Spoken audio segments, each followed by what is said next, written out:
Welcome everyone to the deep dive.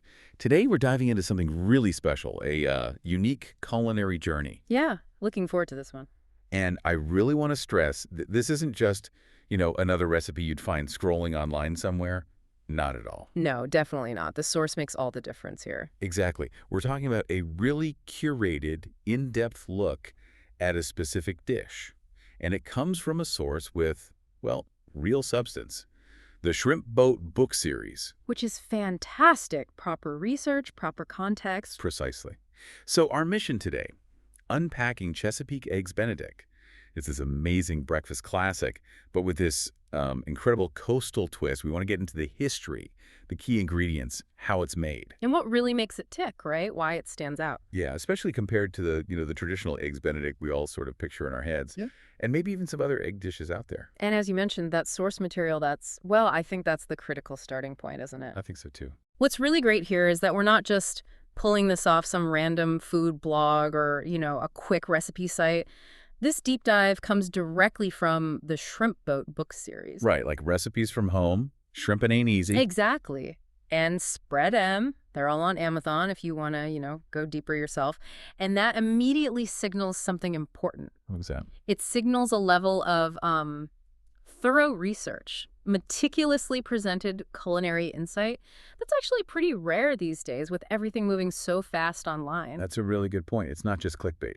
No, it's about a proper deep dive into regional flavors, into those authentic cooking techniques, the culture behind the food, all put together with real intention, real authority. Makes sense. And, for anyone who likes that personal connection, the author is Matthew Wadsworth Carter, also known as Mathematics. Ah, okay. So yeah, this isn't just some standalone recipe. It feels more like a carefully documented piece of a much bigger culinary story, one that's really rooted in the Chesapeake Bay traditions. That background is exactly what grabbed me right away. Just the title itself, Chesapeake Eggs Benedict, a coastal breakfast delight. Yeah. It promises something different, doesn't it? It really does. It hints at something special. Yeah, it immediately makes you think of that blend. You've got the classic elegance, that sort of sophisticated feel of Eggs Benedict. Mm-hmm, the brunch staple. But then, boom, it hits you with that rich seafood heritage, that flavor of the coast. It's like, I don't know, tasting sunshine and salty air right on your breakfast plate. Uh-huh. Yeah, little escape to the bay. Totally. A vibrant escape. And what's really fascinating here, and why digging into a regional twist on something as famous as Eggs Benedict is actually worthwhile. Yeah, why is it worth this deep dive? Well, it's because it shows perfectly how local ingredients, that distinct local culture, and a bit of, culinary creativity, how they can completely transform something familiar. Right, take a classic and make it new. Exactly. Into something totally new, really special, and just, deeply satisfying. It's way more than just swapping one ingredient for another. Yep. It's a whole reinterpretation that speaks right to the heart of a place. It tells a story with every single bite, a story of the local harvest, tradition, maybe even a bit of ingenuity. So it moves beyond just food into culture. Precisely. You move beyond just filling up into like a real culinary expression, a dish that carries the actual essence of where it comes from. Okay, so let's unpack that. Because when most people think Eggs Benedict, there's a very specific picture, right? Oh, yeah, absolutely. The default setting. You've got those poached eggs, perfectly round, maybe glistening a bit. With that yolk just waiting to burst. Exactly. Sitting on top of usually Canadian bacon, those round slices. Yeah. And that's all on a toasted English muffin half. And then the grand finale, it's just smothered in that smooth, creamy hollandaise sauce. The classic. Can't beat it sometimes. It really is the definition of a breakfast classic, isn't it? It feels fancy, but comforting too. A brunch menu superstar. Definitely luxurious. But, thinking about eggs, there are just so many ways people cook them around the world. It's not just Benedict. Oh, for sure. I mean, simple scrambled eggs, fried egg. Your everyday stuff. Omelets, which you can fill with anything. Right. Then you get things like frittatas. Are those Italian? Yeah, basically an open-faced omelet, baked. Or quiches from France with the pastry crust and the custard filling. Totally different vibe. Okay. And what else? More exotic, maybe? Well, you've got shakshuka, that North African, Middle Eastern dish. Eggs poached right in a spicy tomato and pepper sauce. So vibrant. Oh, I love shakshuka. It's amazing. Or Japanese tamagoyaki, that rolled omelet, slightly sweet, slightly savory, very unique texture. Wow. Okay, so many options. And even variations on Benedict itself, like eggs Florentine. You swap the bacon for spinach, still got the egg, muffin, hollandaise. Right, the spinach version. So yeah, eggs are incredibly versatile. Totally. Different cultures, different techniques, different occasions. So thinking about that huge range, that Mhm. variety, Hmm. what makes the traditional Eggs Benedict stand out even before we get to the Chesapeake version? Why is it so iconic? I think it's the structure, the deliberate layering. It's not just eggs cooked, it's an assembly. Ah, okay. A construction. Yeah. You've got that crispy, airy muffin base, then the salty, savory meatiness of the Canadian bacon, then the poached egg, that delicate white, but that rich, runny yolk inside. The money shot. Exactly. And then the hollandaise. That sauce is just, Yeah. it's transformative, it's creamy, it's tangy, it's buttery. It takes all those separate parts and makes them something, well, much greater. So it's the combination, the balance. Definitely. The richness balanced by the tang, the soft egg against the slightly chewy muffin and the firmer bacon, the savory notes. It's designed for, a bit of indulgence, Yeah. a leisurely meal where everything works together perfectly. Yeah, that makes sense. It feels intentional. So that classic image, that specific structure, that's the perfect backtrack for understanding why this Chesapeake version is so special. Exactly. And the Shrimp Boat series really zeroes in on this. It calls the Chesapeake Eggs Benedict a culinary tribute to the Chesapeake Bay's bountiful waters. Yeah. That's the core idea. A tribute. I like that. And the absolute defining element, the thing that completely changes its identity, is swapping out that Canadian bacon for savory crab cakes. Right. That's the big move. And it's not just a small change, like using ham instead of bacon. It's fundamental. You're shifting the whole flavor profile. How so?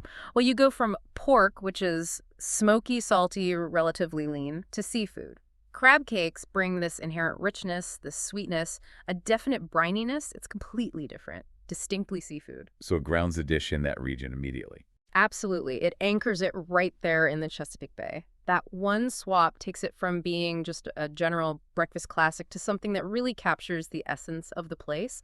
It's a flavorful way to start your day, like the book says, that tells you something about the local food, the local traditions. Okay, let's unpack that a bit more. Because just saying swap bacon for crab cakes sounds simple, but that coastal twist must change everything else too, right? Oh, completely. It redefines the whole dynamic of the dish. It's not just about what's sitting on the muffin. How do the other parts react? The hollandaise, the egg. Well, think about it. Canadian bacon has a pretty straightforward, salty, smoky flavor. A good crab cake, though. That's complex. Okay. You've got the natural sweetness of the crab meat, maybe some Old Bay seasoning in there if it's that classic Maryland style, and the texture flaky inside, maybe a little crisp outside if it's sautéed right. Right, layers of flavor and texture. Exactly. So the hollandaise suddenly has more to play with. Its richness complements the crab's sweetness, but that tanginess becomes even more important to cut through that richness, to keep it balanced. Ah, so the sauce has a slightly different job now. Kind of, yeah. And the runny yolk. Instead of mixing with pork flavor, it's enriching that seafood profile. It creates this incredibly luxurious, silky combination with the crab that's just unique. It's less about one strong, savory note and more about this complex harmony of flavors from the sea. Wow. It really sounds like a completely different experience. It is. And this is where having a source like the Shrimp Boat series is so valuable because it helps you understand these, subtle but really profound shifts in the dish's character. Okay, so let's talk about those key ingredients then, the actual components that make this Chesapeake version sing. These are the things that make it unforgettable, right? Not just good. Absolutely. These are the elements that tell the story. And you have to start with the main attraction. The crab cakes. The crab cakes, the Shrimp Boat calls them the stars of the dish, and it's not an exaggeration. And quality is paramount here, I'm guessing. Oh, absolutely critical. The source stresses freshly made from scratch, or at the very least, high-quality ones from a local seafood market. Right. This isn't the place to cut corners. Right. It speaks to that regional focus using the best local stuff. Exactly. It's fundamental to regional cooking. Now, what makes a great Chesapeake crab cake? First, it's got to taste like crab. Sweet, a little bit oceanic. delicate. Minimal filler. Minimal filler is key. You want crab, glorious crab, not breadcrumbs or mayonnaise holding it together. The best ones are almost entirely crab meat, just barely bound. Okay. And Matthew Wadsworth Carter in the books actually talks about the type of crab meat, jumbo lump for looks and texture, maybe back fin for flavor. He even touches on old methods, like specific ways watermen would steam crab to keep it sweet. Wow, that's detail. It is. And finally, when you cook it gently sautéed, you want that perfect golden outside. Adds a little crispness, a textural contrast to the tender, moist inside. I can almost taste it. That contrast sounds amazing. The crispy outside, flaky inside, against the soft egg and muffin. Exactly. The textures are a huge part of the appeal. But yeah, you can't have Benedict without the Benedict, the eggs. And not just any eggs, right? The book is specific. Very specific. Poached eggs with perfectly runny yolks. This isn't optional. It's crucial. Why so critical? Because that runny yolk is like a second sauce. It's this rich, creamy, natural emulsion that flows over the crab cake and mixes with the hollandaise. It creates this incredibly luxurious mouthfeel. So it adds another layer of richness. Precisely. It coats everything. It amplifies the whole experience. And getting that perfect poach, well, that takes a bit of skill. Yeah, I've definitely had my share of overcooked yolks. Haha. We all have. It's about water temperature, maybe a splash of vinegar, perfect timing. The shrimp boat actually shares some old-timer tips for getting it right consistently. Freshest eggs possible, a gentle simmer. It shows the cook knows their stuff when that yolk is perfect. Okay, crab cakes, perfect eggs. What about the base? The English muffin. Seems simple, but probably important. It's the unsung hero, but absolutely vital. The book says toasted to perfection, just crispy. It's the foundation. Needs to hold up right. Exactly. It has to be sturdy enough for the crab cake, the egg, the sauce, without turning into mush. But it still needs to be easy to cut, a bit chewy. And those nooks and crannies. Essential. They're like tiny little swimming pools for the hollandaise and the yolk. Perfect delivery system. Getting the toast level right is key. Golden brown, slight crunch, soft inside. It provides that necessary structure and absorption. Got it. And then the sauce that brings it all home, the hollandaise. This feels like the part where things can go wrong for home cooks. It can be intimidating for sure, but it's absolutely essential. The book describes it as rich and tangy, velvety. That texture and flavor are non-negotiable. Why tangy? Well, its job is to unify everything. The sweet crab, the creamy egg, the muffin. Hollandaise is basically an emulsion of butter and egg yolk, super rich. That tanginess, usually from lemon juice or maybe vinegar, is critical. It cuts through all that richness. Keeps it from being too heavy. Exactly. Without that balance, it could be overwhelming. With it, it's just perfectly decadent. It's like the silken blanket over the whole dish. And the tricky part is making it, keeping it from breaking. Yeah, that's the challenge. It can split if it gets too hot or if you add the butter too fast, or it can curdle if the eggs cook. But the shrimp boat actually offers some tips, some waterman's secrets, they call them. Oh, really? Like what? Like using a double boiler or bain-marie method for gentle heat, a specific way of whisking. They even mention a quick fix if it does split, using a bit of hot water. So it acknowledges the difficulty but offers solutions. That's helpful. Okay, so we have the main components. What about the finishing touches? The paprika and chives. Are they just for looks? Not just for looks, though they definitely help there. They're integral. The sprinkle of paprika for a touch of warmth adds that nice reddish color, makes it look inviting. Plus, it gives a subtle, earthy flavor that works surprisingly well with the seafood. Interesting. Different paprikas would taste different. Yeah, sweet, smoked, hot.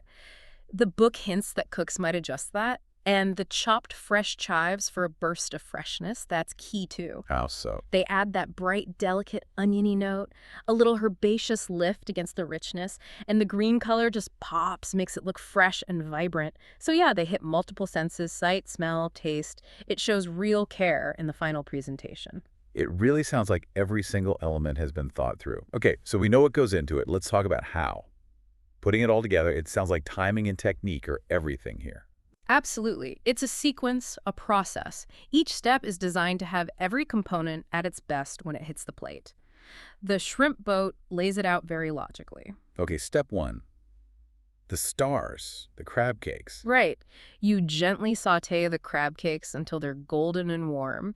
And that word gently is really important. What gentle? Because good crab cakes, especially ones heavy on the crab and light on the filler, can be fragile. You handle them too roughly, cook them too hard, they might fall apart. Oh, okay.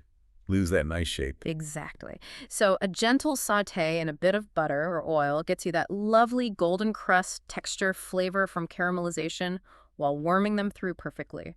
The book even suggests using a fish spatula, something wide and thin, to flip them carefully. Gotcha. Okay, so while the crab cakes are getting golden, Mm. what's next? The eggs, right? The delicate part. Yes, and timing is key here. While the cakes are cooking, you poach the eggs. You want them perfectly runny with the yolks still creamy. This needs focus. Yeah, definitely sounds like it. You want that white just set, tender, holding that liquid gold yolk inside. The book mentions the usual tricks. Super fresh eggs, dash of vinegar in the water, maybe a gentle swirl before you drop the egg in. To keep it together? Yeah, helps it stay compact. And the timing, literally seconds, can make the difference between runny and starting to set. Getting that right consistently is, well, it's a skill. I believe it. Okay, crab cake sautéing, eggs poaching. We can't forget the base. No way! The English muffins need attention, too. Parallel processing is the name of the game for a hot breakfast. You toast the English muffins until they're just crispy. Just crispy, not too hard, not too soft. Exactly. Too soft, they get soggy fast. Too hard, it's like eating a hockey puck. You want that light golden brown, a bit of crunch, but still soft inside. Ready to soak up all that goodness? Those nooks and crannies really open up when toasted properly. Okay, everything's ready. Crab cakes warm, eggs perfectly poached, muffins toasted. Now the assembly. This is where it all comes together, right? The art part. This is the moment. Moving from separate parts to one beautiful, delicious whole. Each layer builds on the last. So step 4, the foundation. Simple but essential. Placing the toasted English muffins on a plate. That's your canvas. Nice and warm, ready to go. Then the main event takes its position. Yep. Top each muffin half with a warm crab cake. The hero ingredient arrives. Putting it right on the muffin gives it stability, starts that textural contrast we talked about. The warmth starts to release that lovely crab aroma too. Okay, next, the heart of the dish. Carefully slide a poached egg on top of each crab cake. And again, carefully is the key word here. You don't want to break that precious yolk yet. Right, preserve the magic. Exactly. It sits there, adding that layer of richness, that promise of creaminess, the soft egg against the firmer crab cake. Lovely. And finally, the grand finale. The moment of truth. Finally, drizzle a generous amount of creamy hollandaise sauce over the eggs. This is what makes it Benedict. That velvety sauce just flows over everything, coating the egg, dripping down onto the crab cake. Generous amount, huh? Oh, yeah. The book says generous. It ties it all together. That richness, that tang. It completes the dish, makes it feel luxurious, satisfying. Okay, it sounds amazing, just assembled like that. Yeah. But we mentioned the garnishes. When do they come in? Right at the very end. No masterpiece is complete without the final touches. Sprinkle a touch of paprika for warmth and garnish with freshly chopped chives. For that visual pop and extra flavor note. Exactly. The red paprika on the pale yellow hollandaise, the green chives against the white egg. Yeah. It just looks stunning. It's appealing. And like we said, they add those subtle flavor notes, earthy warmth from paprika, fresh brightness from chives. It shows care, attention to detail, makes you want to dive right in. Okay, so we've built this beautiful stack of deliciousness. But you mentioned earlier, the experience isn't just the stack itself. The shrimp boat talks about the whole meal, right? Presentation, what goes with it. Yes, and this is where the thoughtfulness really comes through again. It's not just about the main item in isolation. The series gives recommendations for serving, aiming for a delightful and well-balanced breakfast experience. So what does it suggest serving alongside? It suggests with a side of fresh fruit, home fries, or a crisp green salad. And these aren't random choices. Each one offers something specific to balance or complement the main dish. Okay, let's break those down. Fresh fruit, what does that bring? Fresh fruit brings, well, freshness, sweetness, acidity, maybe a bit of tartness. Think berries, melon, citrus. It cuts through the richness of the hollandaise and crab beautifully, cleanses the palate, keeps the meal from feeling too heavy. The book even mentions using local seasonal fruits like peaches. Nice. Okay, what about home tries? That sounds more traditional breakfast. It does. Home fries offer that comforting, savory, starchy element, often crispy outside, fluffy inside. It makes the meal feel more substantial, heartier, and hey, maybe they're even seasoned with Old Bay down there, tying it all together. Could be. And the third option, a crisp green salad. That seems maybe less expected for breakfast. But it's actually a really smart pairing. A simple salad, maybe with a sharp vinaigrette, like an apple cider vinaigrette offers acidity and freshness again, but in a different way than fruit.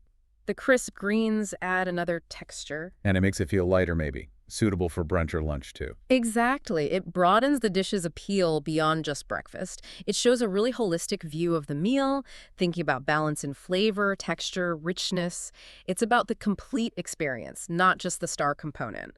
The shrimp boat clearly gets that. It really sounds like every detail matters, from the ingredients to the cooking to how it finally lands on the table and what's next to it. That visual aspect must be huge. Oh, absolutely. We eat with our eyes first, right?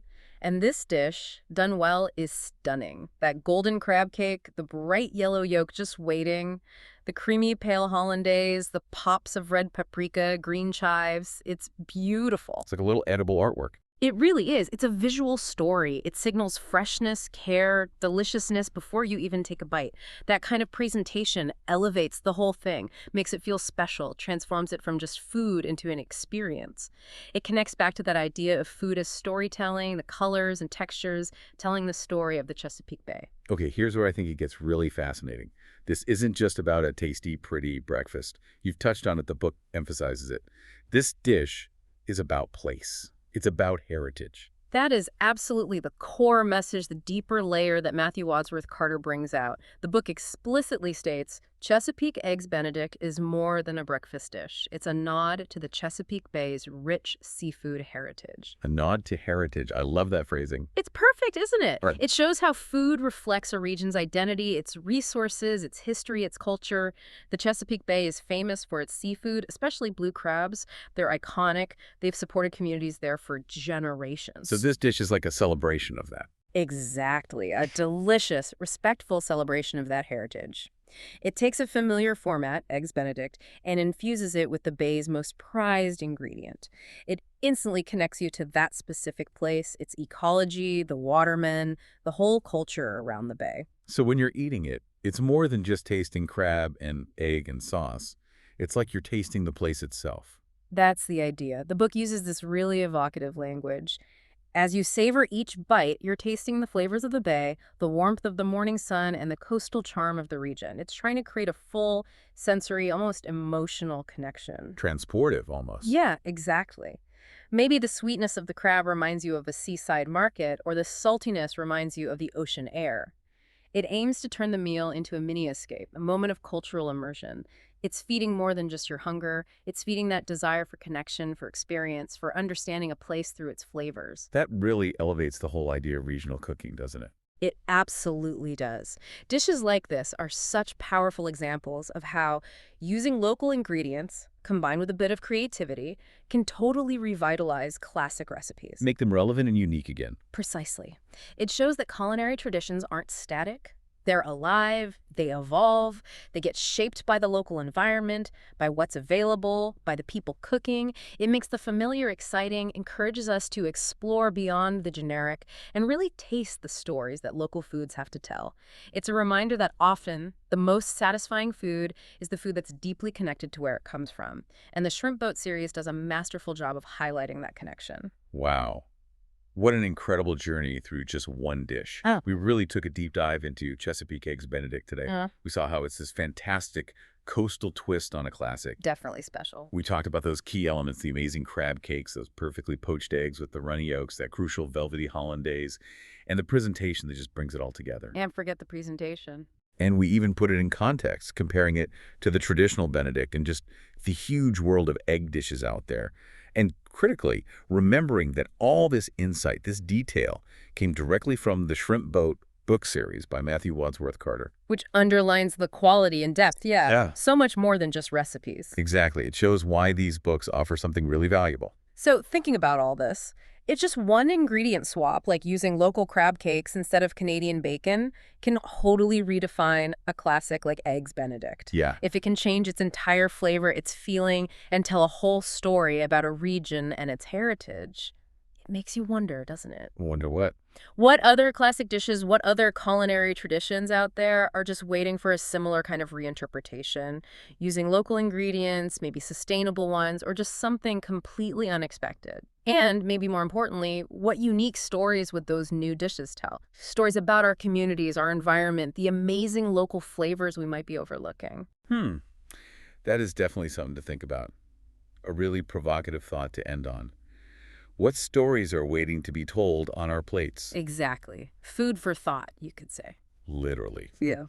Well, thank you so much for joining us on this deep dive into Chesapeake Eggs Benedict. We really hope you explore the Trent Boat series for more of these amazing culinary journeys that connect food, place, and story. Yeah, definitely check them out. Until next time, keep exploring those flavors and keep tasting those stories.